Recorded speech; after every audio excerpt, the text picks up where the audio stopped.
आयरा के घर खावर रिश्ता लेकर पहुंचा। इरफान साहब ने मेहमान नवाजी की। बैठक में बातचीत हुई। खावर शांत मिजाज पढ़ा लिखा डॉक्टर था। बातों में तहजीब और सुलझाव था। इरफान साहब को रिश्ता ठीक लगा।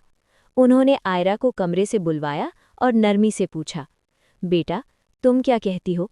आयरा कुछ कह ही नहीं पाई। उसके जहन में सिर्फ कामयार का चेहरा था।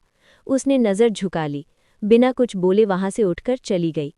इरफान साहब हैरान रह गए, लेकिन उन्होंने ज्यादा जोर नहीं दिया। कमरे में फलक आई।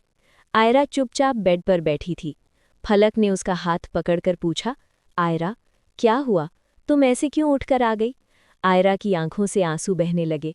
धीमी आवाज में बोली, मैं कामयार से मोहब्बत करती हूँ। फलक चुप हो गई।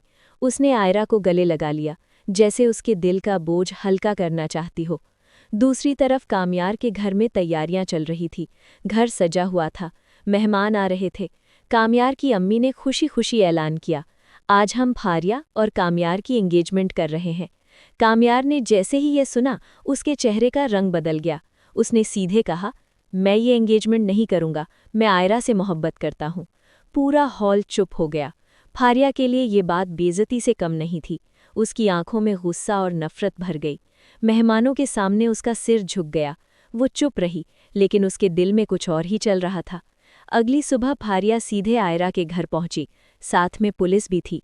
उसने आयरा पर झूठा इल्जाम लगाया। इरफान साहब घबरा गए। आयरा का चेहरा पीला पड़ गया। मोहल्ले वाले जमा होने लगे। तभी कामयार वहां पहुंच गया। उसने पूरी बात सुनी, सबूत दिए और सच पुलिस के सामने रख दिया। झूठा केस खुल गया। पुलिस फारिया को वार्निंग देकर वापस चली गई। आयरा के पैर कांप रहे थे।